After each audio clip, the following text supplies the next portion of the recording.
আমরা তো প্রতি বছর শুধু না, সবসময় আমরা এই কাজটা করি এবং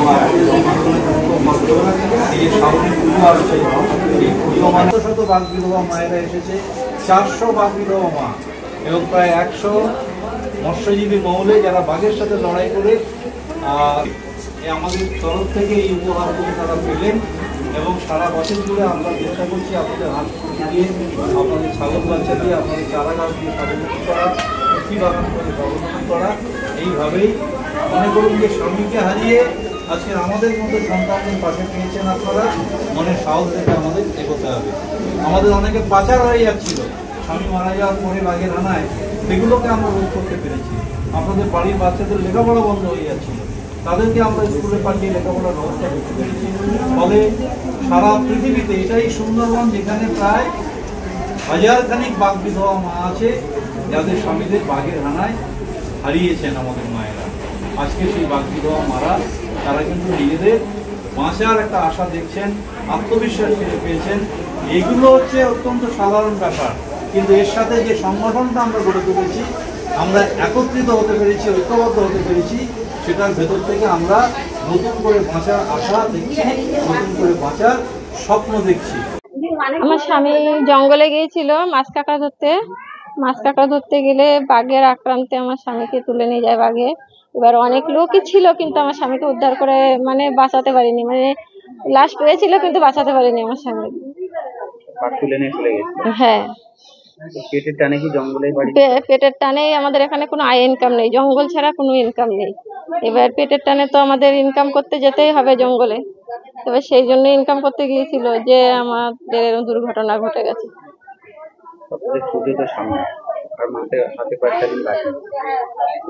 পুজোতে আমাদের কোনো আনন্দ উৎসব নেই, যেহেতু আমাদের খুব অভাব অনাটন, কি করে আনন্দ করব? আনন্দ করতে গেলে তো কোনো প্রয়োজন, পুজো পয়সার তো দরকার হয়, সেটাই তো আমাদের নেই কাছে।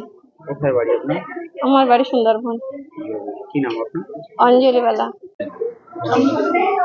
আমরা ঠিক প্রতি বছর দুর্গাপুজোর আগে সুন্দরবনের যত বাঘ বিধবা মা আছেন, যারা তাদের স্বামীদের জঙ্গলে বাঘের হানায় হারিয়েছেন, জঙ্গলে তারা যখন মাছ কাঁকড়া মধু সংগ্রহ করতে যান, বাঘের হানায় অনেকে মারা যান মৎস্যজীবী মহলে, সেই সমস্ত বাড়ির মহিলারা বিধবা হয়ে পড়েন, তাদের আমরা বাঘ বিধবা মা বলি। আমরা আজ পুজোর আগে প্রতি বছরই তাদেরকে চম্পা মহিলা সোসাইটির এই জায়গায় আমরা সমবেত করি এবং তাদের হাতে আমরা পুজোর উপহার হিসেবে শাড়ি, মশারি, তোয়ালে এবং খাদ্য সামগ্রী হিসেবে চাল, ডাল, সয়াবিন, আলু থেকে শুরু করে নানা ধরনের সামগ্রী তুলে দেই। সারা বছর জুড়ে কিন্তু আমরা ওদের মধ্যে কাজ করি, কিন্তু পুজোর সময় এটা করি আমরা একটাই কারণে, যে মৃন্ময়ী দেবীর পরিবর্তে চিন্ময়ী দেবী হিসেবে আমরা তাদেরকে পূজিত করি, তাদেরকে আমরা আরাধনা করি। অর্থাৎ এই বাঘ বিধবা মা যারা সুন্দরবনের সাথে জড়িত আছেন, যাদের স্বামীরা সুন্দরবনের সাথে জড়িত, সুন্দরবনের মধু মাছ কাঁকড়া এনে সারা বিশ্ব বাজারে যারা দেন অথচ বাঘের হানায় মারা যান, তারা কিন্তু সমাদৃত নন। তাই তাদের বাড়ির মহিলারা যারা জীবন সংগ্রামে যুক্ত, লড়াই করে চলেছেন, আমরা তাদেরকে পুজোর আগে এখানে আনি। এটা এক। দুই হচ্ছে, এরা কিন্তু সমাজে অবহেলিতা, এরা পুজো পার্বণে অংশগ্রহণ করতে পারে না, শাঁখ ঘণ্টা বাজাতে পারে না। সেই অবহেলার জায়গা থেকে আমরা এদেরকে কিন্তু একটা আত্মবিশ্বাস ফিরিয়ে আনতে চাইছি, এদের যে মর্যাদা আছে, সম্মান আছে, সেটা আমরা রক্ষা করতে চাইছি এবং সমাজের যে অবহেলার শিকার, সেটার প্রতিবাদ আমাদের, তাই আমরা ওদেরকে সংগঠিত করেছি এখানে এবং ওদের আমরা সারা বছর জুড়ে কিছু স্বাবলম্বী করার চেষ্টা করি। সবজি বাগান, প্রাণী পালন, মাছ চাষ, ক্ষুদ্র ব্যবসার মধ্য দিয়ে আজকের বাঘ বিধবা মা তারাও মাথা উঁচু করে দাঁড়াতে শিখেছে, তারাও কিন্তু নানাভাবে বাঁচার স্বপ্ন দেখেছেন। এদের মধ্যে অনেকে সুইসাইড করেছে, ভিক্ষাবৃত্তিতে অংশগ্রহণ করেছে, কিন্তু আজকের এদেরকে সংগঠিত করে আমরা কিন্তু এমন একটা পরিবেশ তৈরি করেছি যে নতুন করে এরা বাঁচার আশা দেখেছে।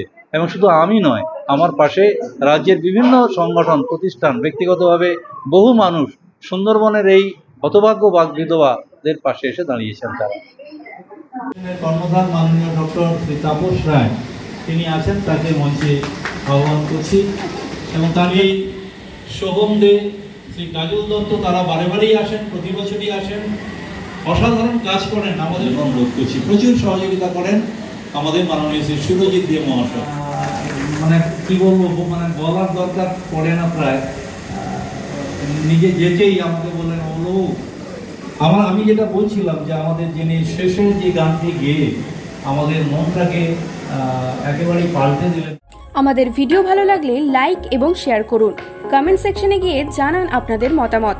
আরও ভিডিও পেতে আমাদের চ্যানেল সাবস্ক্রাইব করুন এবং প্রতি মুহূর্তে খবরের আপডেট পেতে প্রেস করুন বেল আইকন।